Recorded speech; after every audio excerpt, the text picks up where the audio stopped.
د پښتو ژبې مشهور فلم سټار جانداب خان چې خپل زندگی په رجوعات کې کوي عزتمن نن سبا ډېر په بد حالات کې دی. زه مینوالو چې هغه د جانداب خان ویډیو تاسو سره موږ په دې ویډیو کې شیر کوو. واقعي خبره به ووایي چې واقعي خبره چې ډېر سخت دی پې تېرېږي. زه مینوم چې د ویډیو تر اخره پورې وګورئ چې تاسو ته پوره معلومات در ورسېږي. دې معلومات نه مخکې زه تاسو ته دا یادګنه وکړم تاسو که چېرې زموږ په دې سوپر کلیک چینل کې نوي وئ چینل هم نوي سبسکرایب کړئ. مهرباني وکړئ تاسو زموږ دا سوپر کلیک چینل د سره سبسکرایب کړئ. خوا کې یو ساعت د ټلۍ نشان ووهئ چې ها یوه نوي معلوماتي ویډیو تاسو ته په اسانۍ باندې در ورسېږي.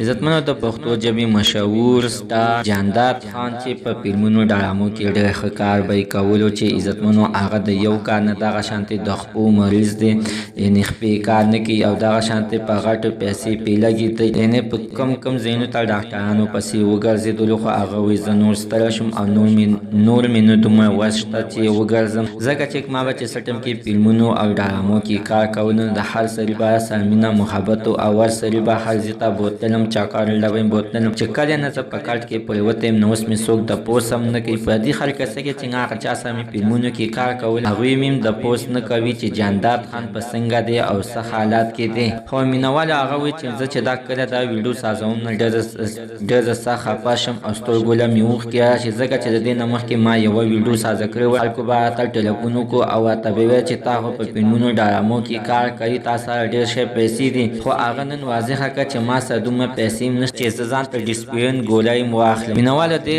جانداب خان سره مدد وکړئ ځکه چې دته اوس نن سبا د مدد غټ ضرورت دی او یو انسان سره چې مدد وکړي نو الله تعالی به د هغې یو په دوه به در سره مدد وکړي ځکه عزتمنو ډېره سخت په بد حالات کې دی. زموږ د عزتمنو ته نن زه خبر د دې پورې د نوي معلومات لپاره د سره زموږ د سوپر کلیک چینل د سره سبسکرایب کړئ. خوا کې یو ساعت د ټلۍ نشان ووهئ چې ښه یوه نوي معلوماتي ویډیو تاسو ته په اسانۍ باندې در